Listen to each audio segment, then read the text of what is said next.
नहीं, मैंने एक ट्रैकिंग ऐप बनाने के आदेश दिए हैं जिस पर काम चल रहा है कि कौन सी बस कहाँ पर कितना टाइम रुकती है, कब आती है, कब आ जाती है, वो सारा उसमें रिकॉर्डेड होगा। और उसकी ऐप जो होगी वो आम आदमी के पास भी होगी। आम आदमी भी देख सकेगा कि कौन सी रोडवेज की बस आ रही है और मैं जहाँ खड़ा हूँ या कितनी देर में वो पहुँचेगी। उससे यात्रियों को बहुत लाभ होगा और डिपार्टमेंट को भी लाभ होगा, क्योंकि जब यात्री को पता है कि बस आ रही है तो वो फिर अल्टरनेटिव ट्रांसपोर्ट से जाने की कोशिश नहीं करेगा। इसके साथ साथ हम कई और कदम भी उठा रहे हैं, जैसे बस स्टॉपों पर अच्छा खाना मिले उसके लिए हमने कदम उठाया।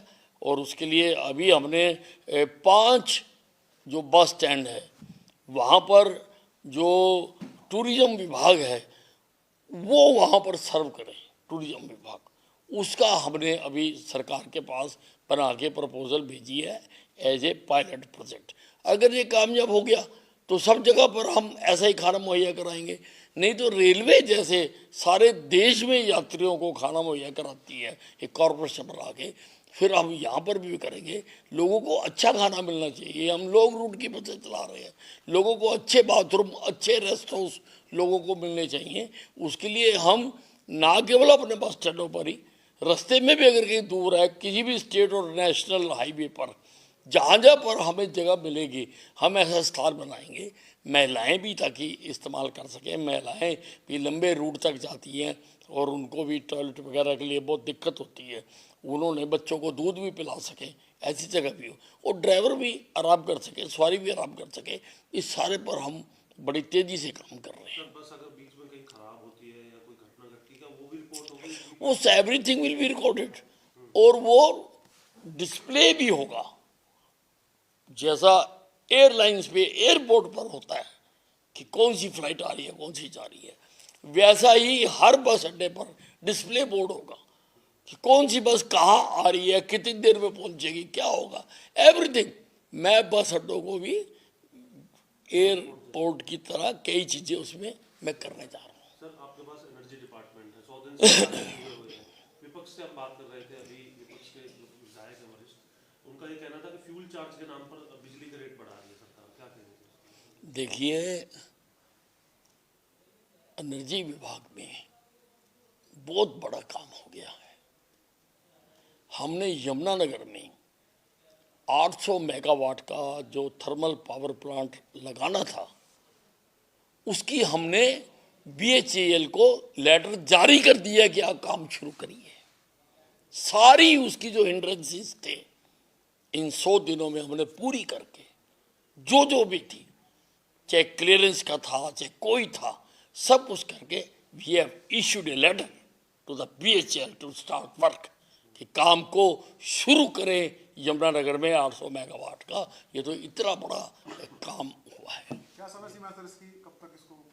नहीं, वो सारा टेंडर हुआ है, एग्रीमेंट हुए हुए हैं। मैंने कहा कब तक ये कंप्लीट खर्च होगा सर अरे लागत और इसके उसमें समय अवधि क्या क्या है सर? उसमें समय तो लगता है, लेकिन हमने उनको ऑर्डर प्लेस कर दिया। सर केजरीवाल हरियाणा सरकार पर आरोप लगा करके दिल्ली के चुनाव लड़ रहे हैं, कैसे देखते हैं आप इसको?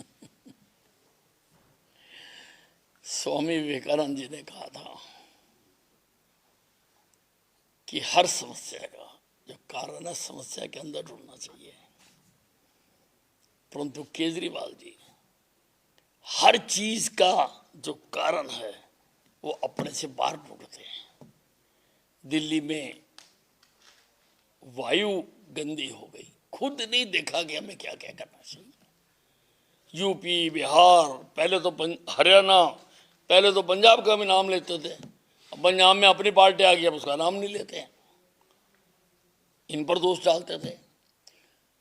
अब 10 साल में ये यमुना के पानी को साफ नहीं कर सके, जिसका इन्होंने लोगों से वादा किया था।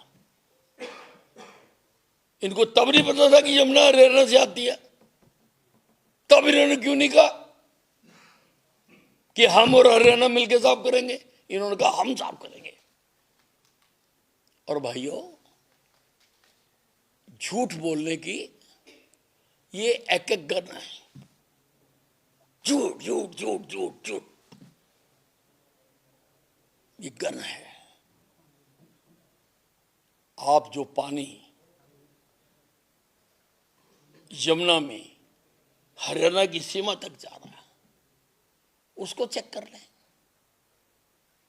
और जो पानी दिल्ली में चला जाता है और वहां पर जो आखिरी एंड तक जहां जो दिल्ली से बाहर जाता है फिर आप उसको चेक कर लेंगे तो सारा इतिहास लोगों के सामने आ जाएगा कि किस प्रकार से ये झूठ बोलने की एंटी एयरक्राफ्ट गन है।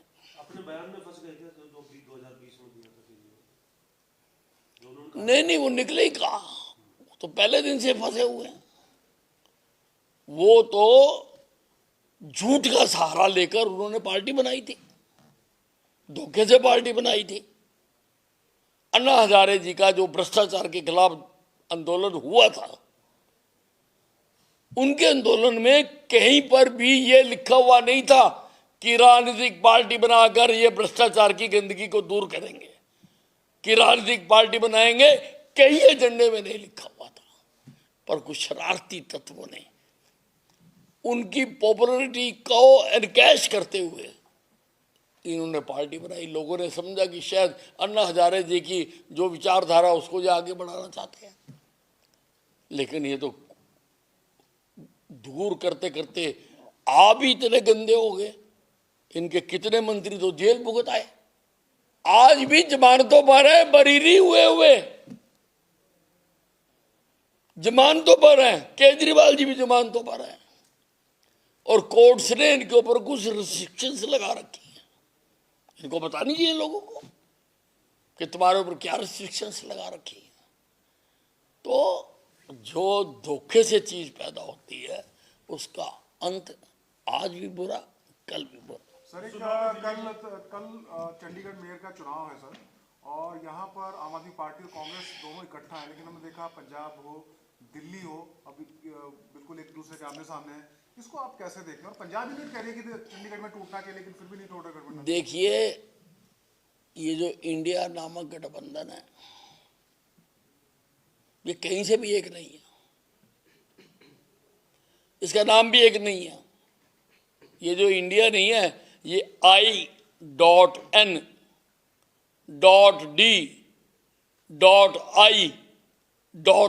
है। ये जुड़ा हुआ नहीं है, बिखरा हुआ है और ये बिखरता ही रहता है। कहीं पर मिल जाता है, कहीं पर बिखर जाता है, कहीं पर मिल जाता है, क्योंकि ये विचारधारा के आधार पर नहीं बनाया गया।